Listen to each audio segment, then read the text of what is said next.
Hello friends, villagers excellence 20 channel में आपका स्वागत है। इकोनॉमिक सर्वे 2019-20 की वीडियो लेक्चर सीरीज़ का ये हमारा सेकंड लेक्चर है। और इकोनॉमिक सर्वे हमें हेल्प करता है कोई भी एग्ज़ाम, चाहे वो एसएससी एग्ज़ाम हो, बैंक हो, आरबीआई ग्रेड ऑफिसर बी हो, नाबार्ड एग्ज़ाम हो या फिर यूपीएससी हो, तो ये किसी भी एग्ज़ाम को क्रैक करने में हमें हेल्प करता है, क्योंकि मोस्टली क्वेश्चंस जो है वो इकोनॉमिक सर्वे, करंट अफेयर्स और बजट से पूछे जाते हैं। तो आइए शुरू करते हैं।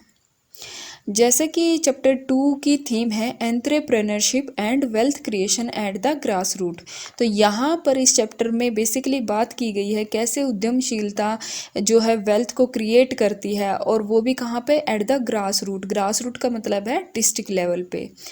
तो ये चैप्टर शुरू होता है तमिल साहित्य के कोट से, जो कहती है कि the one who utilize all resources and opportunities at hand is an efficient entrepreneur and nothing is impossible for him to achieve.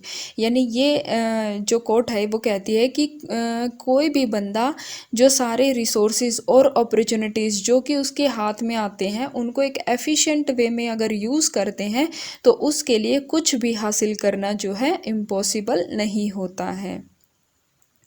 तो ये कहता है कि एंट्रेप्रेन्योरशिप जो किसी भी देश में ग्रोथ और वेल्थ को बढ़ाने में हेल्प करता है, और ये बात इंडिया पे भी लागू होती है। तो ये चैप्टर एग्जामाइन करता है वो सारे ड्राइवर्स जो कि एंट्रेप्रेन्योरल एक्टिविटीज़ के लिए ज़रूरी होते हैं। और इसमें जो सर्वे कंडक्ट किया गया है वो 500 डिस्ट्रिक्ट्स में कंडक्ट किया गया है थ्रू आउट इंडिया, और ये सर्वे कंडक्ट किया है मिनिस्ट्री ऑफ कॉरपोरेट अफेयर्स ने। And throughout this chapter we use the same survey. तो पहले लेवल पे जैसे हम देख सकते हैं फिगर में कि पहले लेवल पे होती है यूनियन गवर्नमेंट, सेकंड पे स्टेट गवर्नमेंट और थर्ड पे लोकल गवर्नमेंट, जो कि विलेज लेवल पे और जो हमारे शहरों में है उसको ये दो लेवल पे ये डिवाइड होती है। तो हम बेसिकली बात करेंगे यहाँ पर लोकल गवर्नमेंट की, यानी कि डिस्ट्रिक्ट लेवल पे जो गवर्नमेंट होती है उसकी हम बात करेंगे, और डिस्ट्रिक्ट लेवल पे जो एंट्रेप्रेन्योरशिप होती है उसकी हम बात करेंगे। तो देखो, एंट्रेप्रेन्योर्स को जो है एज ए एजेंट माना गया है। किसका एजेंट? एजेंट ऑफ चेंज, जो कि हमारी इकोनॉमी में इनोवेशन को बढ़ाता है।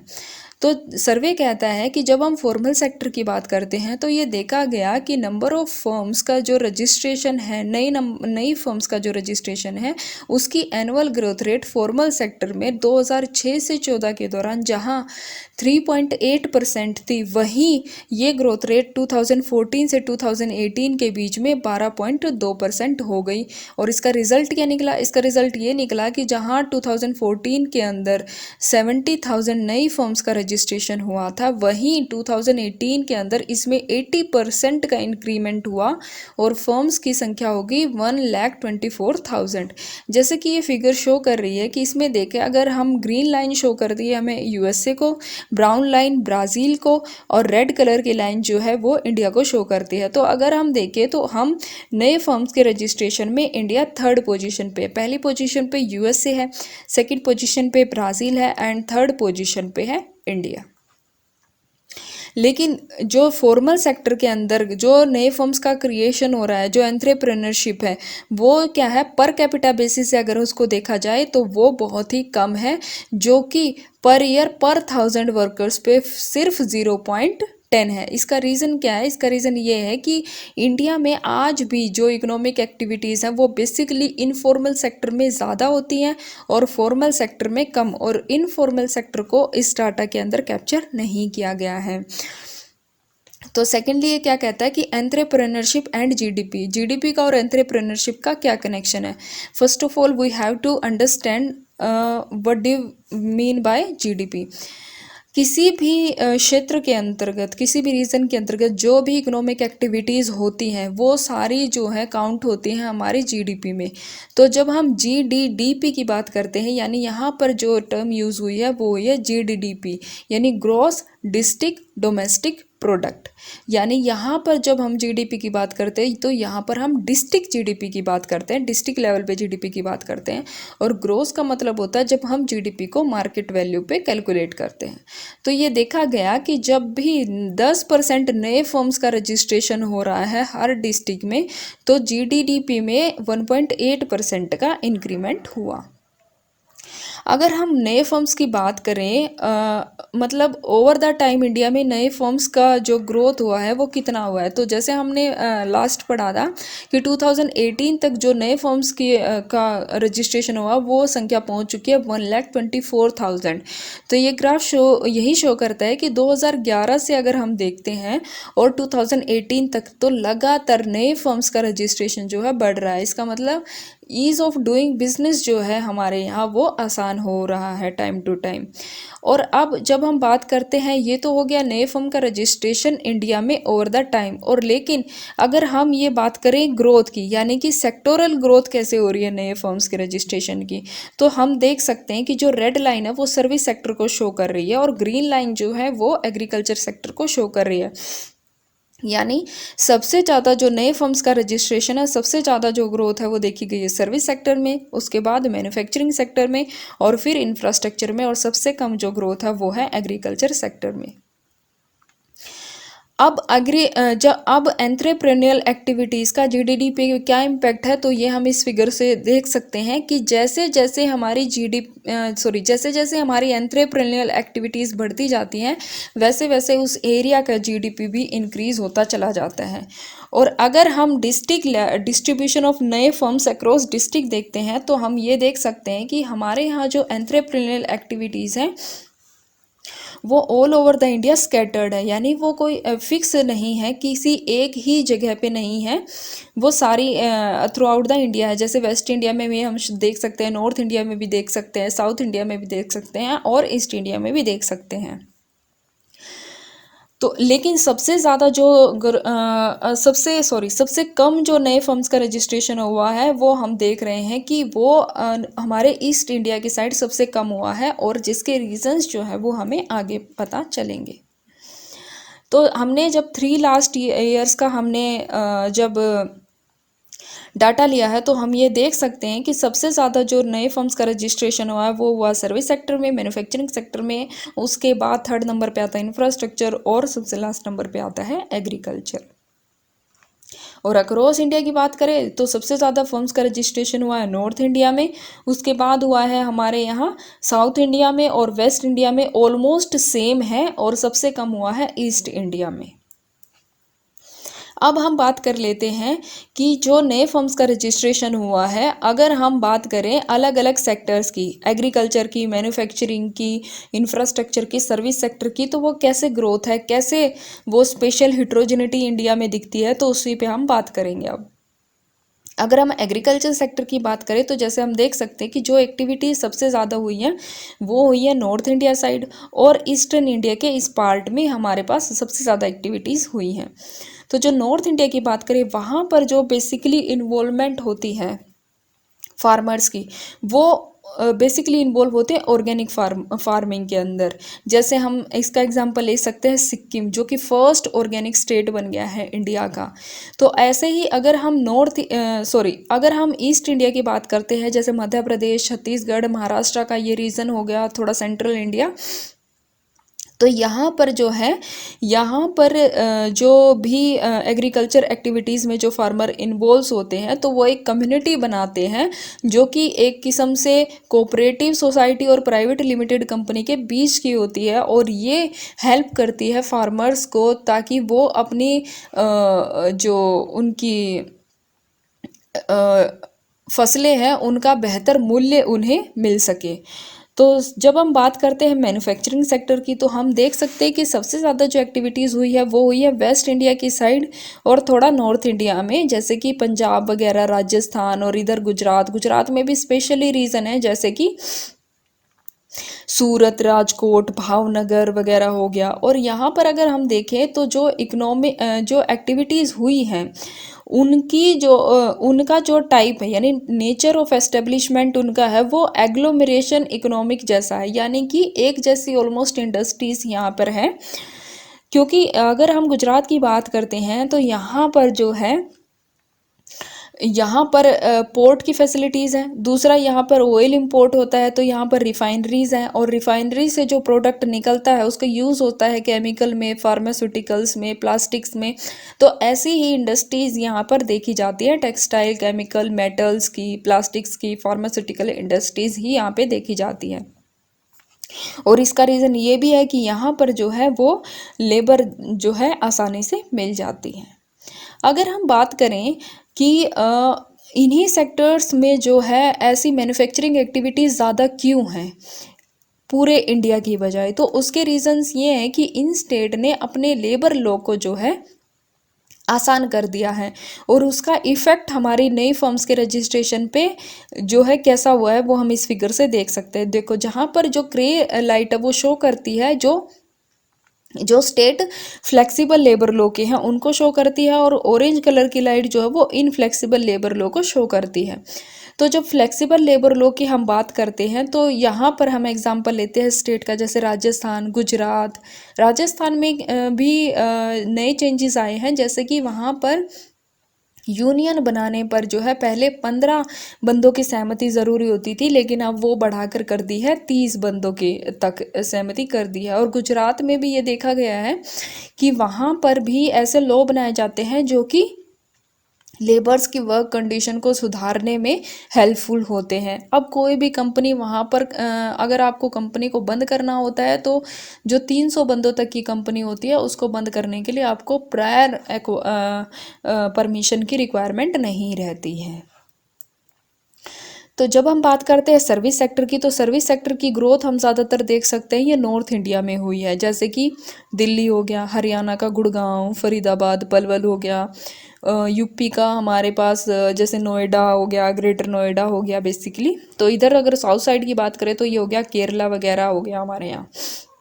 लेकिन यहाँ पर अगर हम देखें तो यहाँ पर हम ये देखते हैं कि जो नेचर ऑफ एस्टेब्लिशमेंट है वो एग्लोमेरेशन इकोनॉमिक जैसा नहीं है, यानी एक जैसी एक्टिविटीज़ नहीं होती, यहाँ पर मल्टीपल एक्टिविटीज़ होती है। जैसे बेंगलुरु को हम आईटी सेक्टर्स के लिए जानते हैं, गुड़गांव को हम इसके लिए जानते हैं। दूसरा, यहाँ पे फाइनेंशियल सर्विसेज होती है, ट्रेडिंग होती है, टूरिज़्म की फैसिलिटी है, हॉस्पिटैलिटी है, रिटेलिंग वगैरह, यानी बहुत सारी एक्टिविटीज़ का इन्वॉल्वमेंट होता है।